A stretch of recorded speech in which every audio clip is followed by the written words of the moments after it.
नमस्कार स्टूडेंट, कैसे हैं आप सब। हमारा जो आज का टॉपिक है वो है माइकोप्लाज्मा और ये नीट कॉम्पिटेटिव एग्जाम के लिए यूज़फुल है, साथ ही साथ बीएससी फर्स्ट ईयर के लिए यूज़फुल है। यहाँ आप देखिए चैप्टर सेकेंड, हमारा जो चैप्टर चल रही है चैप्टर सेकेंड ए, जिसमें हमने बहुत सारे वीडियो क्लियर कर रखी जो आपको डिस्क्रिप्शन बॉक्स में मिल जाएगा। तो माइकोप्लाज्मा जगत मोनेरा, ये जगत मोनेरा के अंतर्गत आने वाला जीव है। तो माइकोप्लाज्मा क्या है उसको मैं नॉर्मल पहले जानकारी दे देता हूँ। वास्तव में जो माइकोप्लाज्मा है वो जीवाणु से छोटा कोशिका है, ये छोटा जीव है। किससे? जीवाणु से। इसके पीछे हमने जीवाणु पढ़ रखी है ना। तो जीवाणु से क्या है, छोटा जीव है और इनके चारों ओर क्या नहीं पाया जाता है, कोशिका भित्ति नहीं पाई जाती है। कोशिका भित्ति नहीं पाई जाने के कारण ये अलग अलग आकार का दिखाई देता है। ये पहले बता देता हूँ मैं आपको, ठीक है। मतलब ये बहुत बहुत रूपों में पाया जा सकता है। ये गोलाकार है, अंडाकार है, वृत्ताकार है, बहुत सारे आकार में पाया जाता है, ठीक है। तो सीधा पॉइंट में चलते हैं। पहला आता है संरचना एवं लक्षण। तो संरचना भी है, लक्षण भी है ना, दोनों आप लिख सकते हो। देखिए तो संरचना, माइकोप्लाज्मा एक कोशिकीय प्रोकैरियोटिक तथा बहुरूपी जीव होता है। एक कोश के मतलब एक कोशिका से मिलकर बना है जिसका शरीर, और प्रोकैरियोटिक कोशिका आप तो जानते हो दो प्रकार की कोशिका होती है, प्रोकैरियोटिक कोशिका और यूकैरियोटिक कोशिका। तो ये प्रोकैरियोटिक कोशिका वाले हैं ना। बहुरूपी जीव होता है। बहुरूपी मतलब इनके बहुत सारे रूप होते हैं, वृत्ताकार, गोलाकार, गुलाब, अंडाकार, बहुत सारे आकार का, ठीक है। तो माइकोप्लाज्मा एक कोश की प्रोकैरियोटिक तथा बहुरूपी जीव होते हैं जो कि कार्बनिक पदार्थ से प्रचुर, जहां पर कार्बनिक पदार्थ की मात्रा अधिक होगी, ठीक है, कार्बनिक पदार्थ से प्रचुर माध्यम में, ठीक है, कार्बनिक पदार्थ से प्रचुर माध्यम में, यहां पर मत डालिए, ठीक है, अल्पविराम यहां डालिएगा। तो जो कि कार्बनिक पदार्थ से प्रचुर माध्यम में गुलाब, तंतुल, वृत्त आदि के रूप में मिलते हैं। मतलब जहां पर कार्बनिक पदार्थ की प्रचुर मात्रा होगी उस जगह पर वो गोलाकार में, तंतुकार या वृत्ताकार, अन्य आदि आदि रूपों में मिलते हैं। इसके बहुरूपी गुण के कारण इसे पादप जगत का जोगार कहते हैं। ये तो मैंने शुरू में बताया रखी थी आपको कि बहुरूपी गुण होता है इसके पास, है ना। तो हो गया माइकोप्लाज्मा, है ना। दूसरा, इनमें कोशिका भित्ति नहीं पाया जाता है। ये भी मैंने शुरू में बता रखी थी, इसमें कोशिका भित्ति नहीं पाई जाती है तथा इनकी कोशिका लिपिड्स एवं प्रोटीन की बनी होती है। ये किनकी बनी होती है? लिपिड्स एवं किसकी? प्रोटीन की बनी होती है ना। ये परजीवी तथा मृतोपजीवी दोनों हो सकते हैं। परजीवी मतलब जो किसी दूसरे के शरीर में जीवन यापन करता है, जैसे कि जूं परजीवी है। मृतोपजीवी मतलब जो कि सड़े गले मृत पदार्थों पर रहकर अपना जीवन व्यतीत करते हैं। तो ये परजीवी तथा मृतोपजीवी दोनों हो सकते हैं। इनकी जो कोशिका झिल्ली है वो लाइपोप्रोटीन की बनी होती है। ये सब एक चीज़ आपको याद रखना है, जैसे कि हमने क्या बताया था आपका, इसका जो कोशिका है वो लिपिड्स एवं प्रोटीन की बनी होती है। तो यहाँ पर कौन सा प्रोटीन? लाइपोप्रोटीन। अब लाइपोप्रोटीन बहुत सारे अलग अलग प्रकार से होंगे, है ना। तो ये परजीवी तथा मृतोपजीवी दोनों हो सकते हैं। इनकी कोशिका झिल्ली वो लाइपोप्रोटीन की बनी होती है। क्लियर हो गया। तो ये अपने पास इतना पॉइंट क्लियर कर लीजिए, 3 पॉइंट, ठीक है। चौथा पॉइंट में जाते हैं हम लोग। चौथा पॉइंट में इसमें दोनों प्रकार के न्यूक्लिक अम्ल। न्यूक्लिक अम्ल मतलब न्यूक्लिक अम्ल कौन है? डीएनए है और कौन है? आरएनए है। तो डीऑक्सीराइबो न्यूक्लिक एसिड और आरएनए राइबो न्यूक्लिक एसिड है ना। तो इसमें दोनों प्रकार के न्यूक्लिक अम्ल डीएनए 4% और आरएनए 8% पाए जाते हैं। मतलब जैसे कि वायरस है उसमें क्या होता है, अधिकतर आरएनए संबंधित होती है, डीएनए कम मात्रा में होती है। तो ये भी ऐसा जीव है जिसमें डीएनए और आरएनए दोनों पाया जाता है ना। तो डीएनए की मात्रा कितना है? 4% है ना। और जो आरएनए की मात्रा वो कितना है? लगभग 8% है। क्लियर है। ये पेनिसिलिन के प्रति अत्यंत प्रतिरोधी होता है। मतलब सीधी बात यह है कि पेनिसिलिन से संबंधित कोई भी चीज इसके सामने रख दिया जाए तो ये क्या हो जाएगा? प्रतिरोधी, या तो मृत हो सकता है या तो उसको मार सकता है ना। अब किसका डोज कितना ज़्यादा है वो समय बताएगा, है ना। तो ये किसके प्रति प्रतिरोधी है? पेनिसिलिन के प्रति। लेकिन टेट्रासाइक्लिन, ये नाम सुने होंगे बहुत बार आप डॉक्टर लोगों के पास, है ना। पेनिसिलिन भी सुने होंगे, ठीक है। तो ये पेनिसिलिन के प्रति क्या है? अत्यंत प्रतिरोधी है। लेकिन जो टेट्रासाइक्लिन है ना, टेट्रासाइक्लिन के प्रति क्या है? ये प्रतिरोधी नहीं है। क्लियर है। मतलब पेनिसिलिन के प्रति अत्यंत प्रतिरोधी है, लेकिन टेट्रासाइक्लिन के प्रति क्या है? ये सेंसिटिव है, संवेदनशील है, संवेदनशील है। क्लियर है। चलिए छठवां में चलते हैं। इसके कोशिका द्रव्य में डीएनए आरएनए के अतिरिक्त राइबोसोम्स,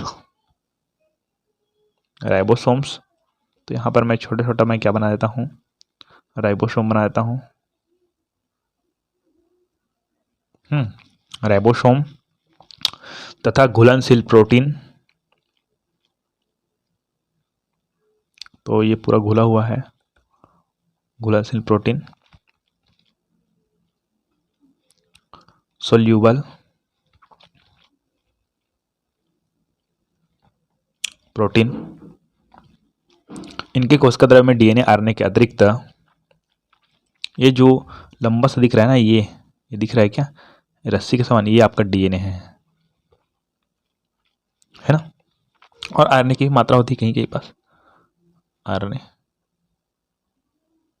है ना। चलिए, तो इसके कोशिका द्रव्य में डीएनए आरएनए के अतिरिक्त राइबोसोम्स, अच्छा राइबोसोम भी पाया जाता है, तो ये छोटे छोटे राइबोसोम पाए जाते हैं, तथा घुलनशील प्रोटीन्स, ये सोल्यूबल प्रोटीन, ये सब घुला हुआ है अंदर में, ठीक है, प्रोटीन और उपापचयी पदार्थ उपस्थित होते हैं, है ना। उपापचयी पदार्थ मतलब जो निर्माणात्मक और विनाशात्मक दोनों, देखिए पूरा क्लियर कर देता हूँ। उपापचयी का मतलब क्या होता है? उपापचयी दो शब्दों से बना होता है, दो चीज़ों से बनाता है ना। एक तो है उपचय और एक होता है अपचय। जैसे हम खाना खाते हैं, एग्जाम्पल, अगर खाना खाते हैं तो वहाँ पर हमको ऊर्जा का निर्माण होता है ना, हमारे शरीर को शक्ति मिलती है, तो वो हो गया आपका उपचय। क्या हो गया? उपचय। और उसके बाद कुछ ऐसी क्रिया होती है जो कि हानिकारक होती है, मतलब हमारे लिए उत्सर्जन है, हानिकारक नहीं होती, हमारे लिए ठीक नहीं होता है। उत्सर्जन है मतलब जो विनाशात्मक क्रिया उसको बोलते हैं अपचय, जो निर्माणात्मक क्रिया उसको बोलते हैं उपचय, और विनाशात्मक क्रिया को बोलते हैं अपचय, ठीक है। दोनों मिलाकर क्या कहलाता है? उपापचय। क्लियर है? तो उपापचय क्रिया को करने वाले पदार्थ क्या पदार्थ कहलाएंगे? उपापचयी पदार्थ कहलाएंगे, ठीक है। तो तथा घुलनशील प्रोटीन्स उपापचयी उत्पाद पदार्थ उपस्थित होते हैं, किसमें? माइकोप्लाज्मा में। इतना नाम लिख दीजिएगा, राइबोसोम, डीएनए, प्रोटीन, आरएनए नहीं, आरएनए और सोल्यूबल प्रोटीन। और हो सकते है तो ये जो बड़ा बड़ा दिख रहा है उसको एलिमेंट्री बॉडी लिख देना, एलिमेंट्री बॉडी, एलिमेंट्री बॉडी, ठीक है। और ये जो झिल्ली लगा हुआ है वो क्या है? लाइपोप्रोटीन मेम्ब्रेन, कोशिका झिल्ली बताया था मैंने, कोशिका झिल्ली किसकी बनी थी? लाइपोप्रोटीन। तो ये हो जाएगा आपका लिपोप्रोटीन। मैं लाइपो पढ़ता हूँ, ये लिपोप्रोटीन लिखा होता है, लाइपोप्रोटीन।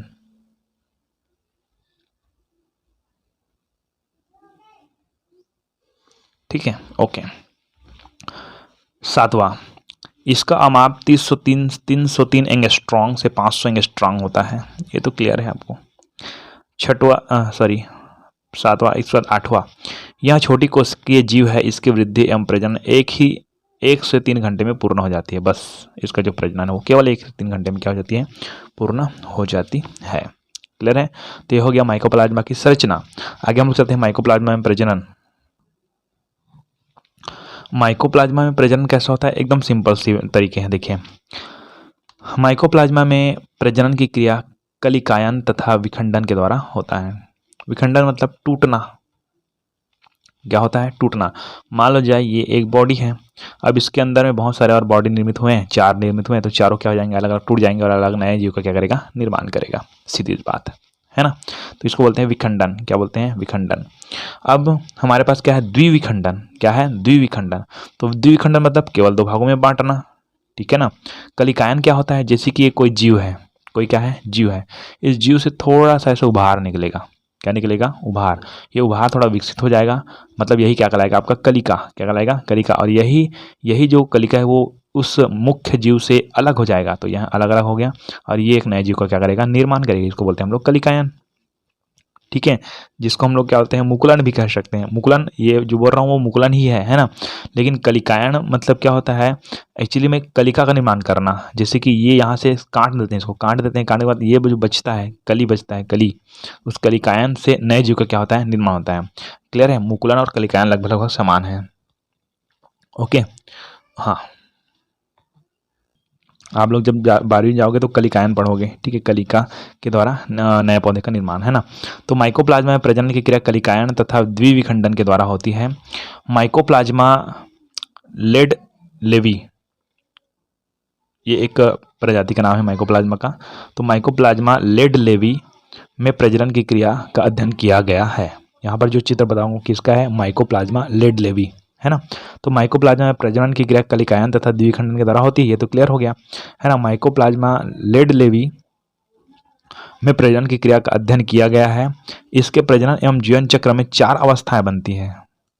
है ना, जो माइकोप्लाज्मा लेड लेवी है, उनके प्रजनन की क्रिया का अध्ययन किया गया है। जिनके जो प्रजनन की क्रिया है उसके जो जीवन चक्र उसमें 4 अवस्थाएं बनती हैं। तो पहले देखिए, जो कि चारों अवस्था का नाम देखिए, जो कि प्राथमिक कोशिकाएं, कोशिका ही है, कोशा बोलते हैं उसको, है ना।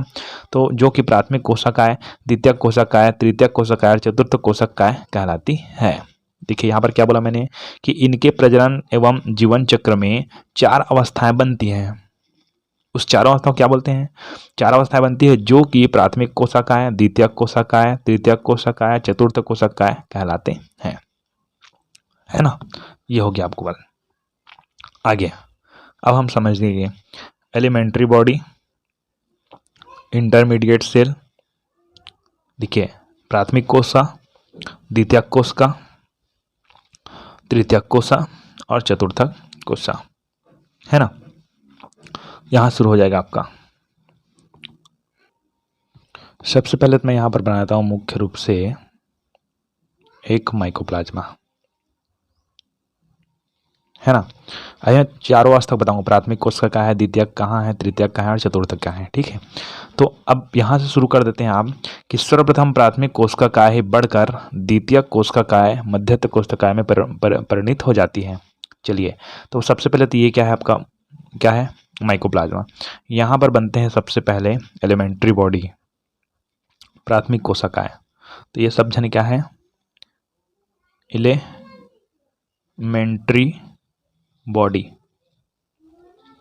प्राथमिक कोशिका का इसके अंदर बनता है। तो सबसे पहले फॉर्मेशन ऑफ, यहाँ पर क्या लिखेंगे, फॉर्मेशन ऑफ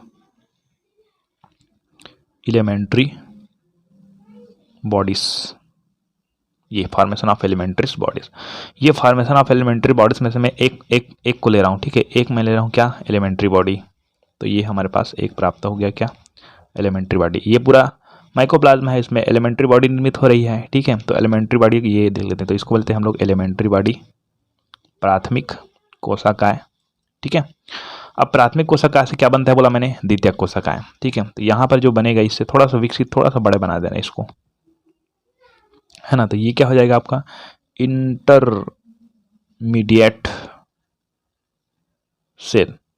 देखिए 11वीं में स्पेलिंग एकदम कहा जाए दिखाकर नहीं लिखा जाता है ना, जो स्पेलिंग है वो एकदम सही से अंदर लिखा रहता है, ठीक है। INTERMEDIATE, इंटरमीडिएट, ठीक है, सेल। तो ये हो गया मध्यस्थ। देखिए तो प्राथमिक कोशिका खत्म हो गया, द्वितीयक कोशिका भी। अब तृतीयक कोशिका है, तृतीयक कोशिका मतलब क्या है, सीधी बात है आपके पास चतुर्थक तृतीयक कोशिका है, थोड़ा इससे क्या हो जाएगा, बड़ा हो जाएगा, जिसको हम लोग बोलते हैं लार्ज सेल। क्या बोलते हैं, लार्ज सेल, है ना। और लार्ज सेल ही या तो इसमें एलिमेंट्री बॉडी बनना शुरू हो जाता है इसी में, या तो क्या हो जाता है, ये फिर सेगमेंटेशन में आ जाता है 2 सेल में।